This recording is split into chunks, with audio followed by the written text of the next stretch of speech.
Hey everybody, Donkey Storm here, and today I'm going to bring you a guide for players getting started with healers in Mythic Plus in Season 2 of Shadowlands. Picking up healing can be daunting because it often feels like your group's lives are literally in your hands, and they are.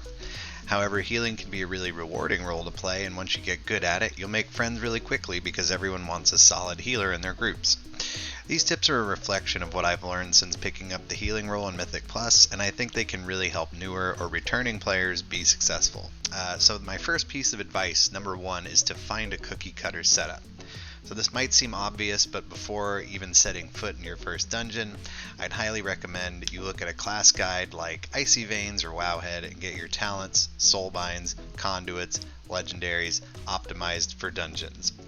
This is going to look different for each healing spec, and it would be way too much for me to go over one by one in a video like this, but the information's readily available and only takes a second to look it up, so just make sure that you're getting started on the right foot and going into a dungeon optimized for Mythic Plus play. Once you've done that, what I want you to do is do a few dungeons, make sure that you've got details installed, and then we're going to head over to Warcraft logs and make sure that you're using the right spells. So dungeon healing is very different from raid healing, and you're going to want to make sure you're using the right spells to keep your groups alive. So I'd recommend details or some other damage meter that will help you keep track of this. When you finish a dungeon, you can look at your overall healing done and mouse over to see what spells did the most healing in the run. Then you can head over to warcraftlogs.com and pull up a log of a top healer of your same spec. Click on the healing done and compare it to yours. We're not really looking at the healing numbers here, but what we want to see is if the spells that they used to heal their group match with yours. So if my top healing spell on my Holy Priest is heal, and I go look at the number one Holy Priest in the world, hopefully their number one healing spell is heal too. And I should go right down the list, and hopefully they match up or they're at least close. Now if you find really big differences, I'd recommend taking another look at your healing rotation and putting more emphasis on the spells that you see them putting emphasis on. So number three, once you've got the correct spells running, we want to have good keybinds for these spells, and this could easily be a video on its own. But basically, once you know what spells to cast, you want to make sure they're on accessible keybinds. Generally, you want your most frequently used spells on the easiest to reach keys, like 1 or 2 or E or whatever, and then less frequently used stuff on further away keys or something like a modifier with Shift or Alt. I might make a video on keybinds later, but basically you want to make sure all your spells are keybound in some way and that you have easy access to your frequently used heals and cooldowns. So, for example, on my Shaman, some of my most frequently used spells are Riptide, Healing Surge, Cloud Burst. So I have Riptide on 1, I have Healing Surge on 2, and I have Cloud Burst Totem on Q. So these are all super easy for me to reach buttons. And then I have all my defensives on other keys like tilde. So on every character I make, tilde is always my major defensive. And that's another good thing to practice too if you play multiple characters. Try and make the keybinds correspond across characters so you'll just be more used to pushing them. So on my priest, tilde is desperate prayer. On my druid, it's iron bark, or bark skin. And you can do that too. You can make it so that your defensives are all on certain buttons, your major cooldowns are all on certain buttons, and that way it'll just become muscle memory to press these things. Okay, so we have a cookie cutter setup, we're using the right spells, we got good keybinds. Now the next step is another setup thing. Have a UI setup that works for you. If you look at popular characters or streamers, YouTubers and such, you'll see that UIs can all look very different. Different healers set their UIs up in different ways. You just want to make sure that you have something that works for you. Now you could just straight up copy this from some other player that has their UI available, or you can just fiddle with things until you find what works for you. But I do think that there are a few important things that you want to make sure all healers have in their UIs. You want to be able to see your group's health bars. Obviously, you need them to be big enough for you to easily click on and move back and forth between. You want to be able to see any dispellable debuffs or any major debuffs that they have that you're going to need to heal through. You want to be sure that it's easy for you to identify who the tank, healer, and DPS are, and preferably set it so that those roles appear in the same place every time. You want to make sure your important cooldowns are visible and placed where you can see if they're available or how much time is left before you can use them. Bonus points if you can use an add-on that allows you to track party members' defensive cooldowns too, although that's a little bit more advanced, something like Omni CD. So this video is not about creating a UI, but know that there are a ton of those out there, and it would be worth your time to look at one, make sure your UI is efficient. It's also really helpful to have a mouseover macros for your healing spells so you can cast them on your group a little bit faster. So instead of clicking on a player, pressing healer, you just need to hover your mouse over their health bar and press your heal spell. So I'll leave an example of a mouseover macro in the description, and then you can edit it for your spell of choice. Okay, let's start to get into some actual gameplay stuff now. We'll talk about cooldown management. So all healing specs have healing cooldowns for big healing situations. These might be anywhere from a 1 to 3 minute cooldown. Don't be afraid to pop these very liberally. There's no special prize for getting through a tough pack without using a cooldown. They're there to be used, and in fact, you want to be using them as close to on cooldown as possible to get your max value out of them. Once you get more experience healing in the Shadowlands dungeons, you'll start to get a feel for what packs or boss phases require which cooldowns, and you'll eventually want to enter a dungeon already kind of knowing what you'll use where, so a bit of a plan. The last thing you want to do is have someone die or the whole group wipe while you've got all your cooldowns up. And I see healers do this all the time.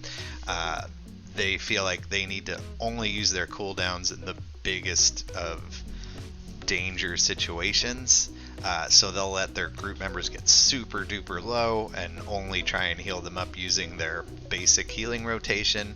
Now, even if your group survives something like that, it's probably at a DPS loss. Your DPS are, popping a bunch of defensives, moving away, stopping DPS to heal themselves. So to keep the group running smoothly, just pop your cooldowns.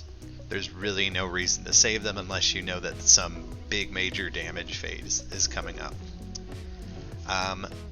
My sixth tip is mana management. So all healing classes use mana to cast spells, and at times you'll find yourself running low. It's pretty common for a newer healer to wait until their mana is completely gone, and then tell the tank they need to drink and have the whole group sit around for a bit while they top off. This slows things down a lot, and you're better off squeezing in a drink anytime there's a little downtime. Sometimes, such as the first boss in Theater of Pain, there's some RP talk and nothing else going on that allows for a drink. Other times you might sit and drink as a tank pulls a pack that you know isn't going to put anyone in immediate danger, and you can just catch up in a second.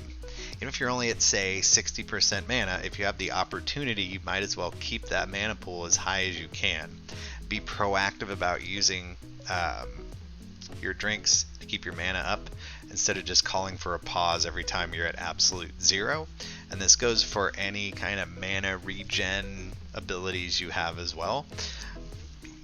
Put them on cooldown, and that way you get the most possible uses out of them over the course of a dungeon. Okay, so my next tip is don't neglect the DPS. Now, once you've gotten the very basics of healing down, you'll notice that at times you do have some downtime or free global cooldowns that you can use for damage. All healers are capable of doing at least a little bit of damage, so similar to what you did on step 2, where you looked up what healing spells to use, you can do the same thing to find out what damaging abilities you should be using to help kill stuff faster. Healer DPS might not seem like a huge deal, but over the course of a dungeon, your contribution can really add up fast. In fact, at the highest levels of Mythic Plus, healer damage is one of the main attributes people consider when choosing a healer for their group. So if you have aspirations of pushing really high keys, don't neglect this. Just remember your priority is always keeping the group alive. My next tip is to predict incoming damage. So incoming damage in World of Warcraft is not random.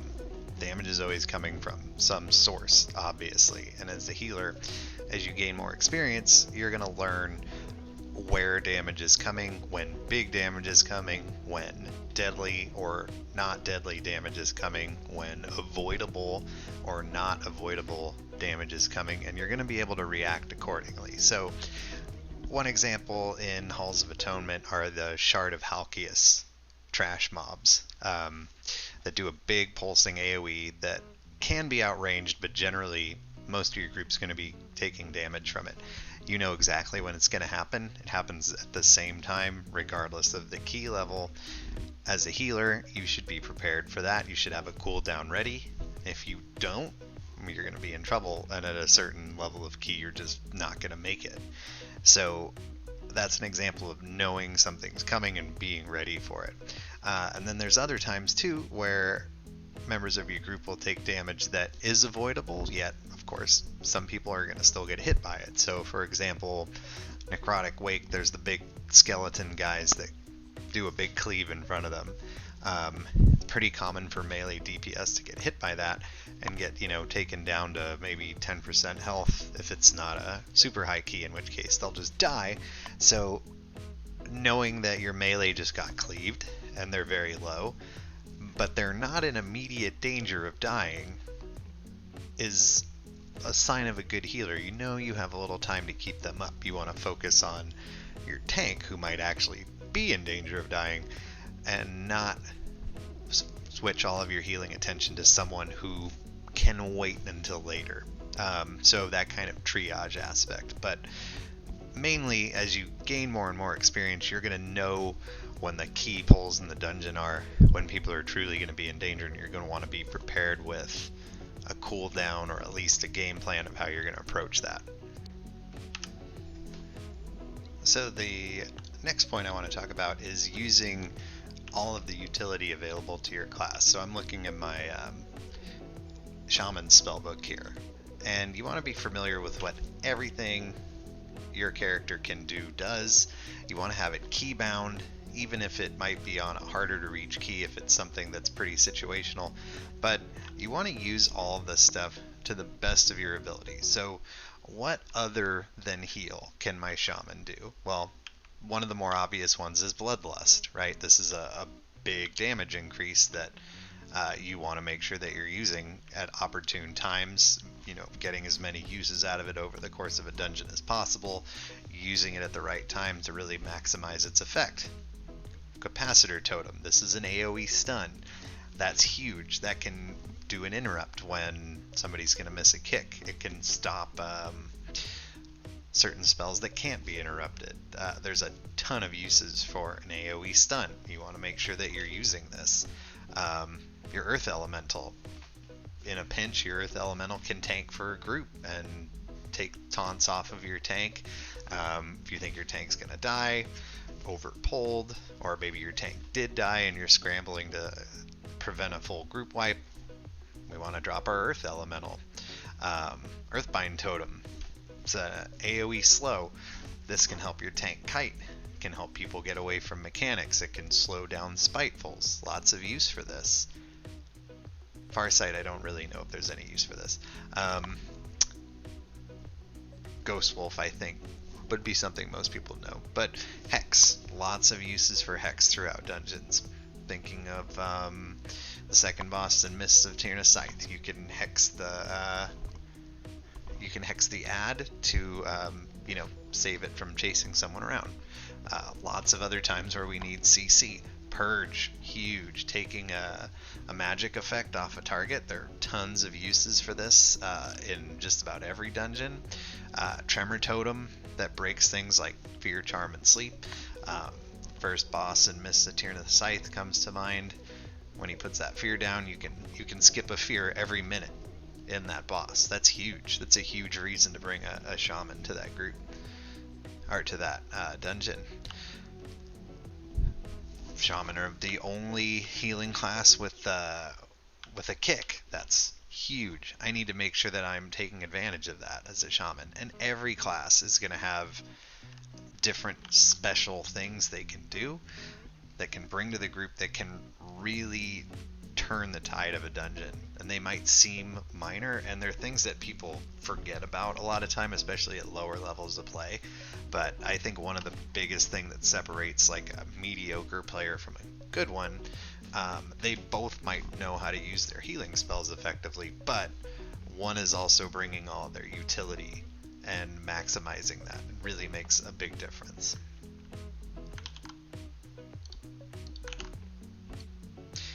And the last tip that I have, and this is something I've talked about in previous videos, is approaching every dungeon with a growth mindset.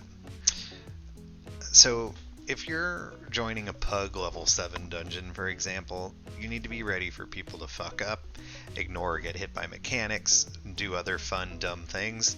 And there's nothing you can do to fix what other people do. So if they die to stupid stuff, don't take it personally, regardless of what they say to you.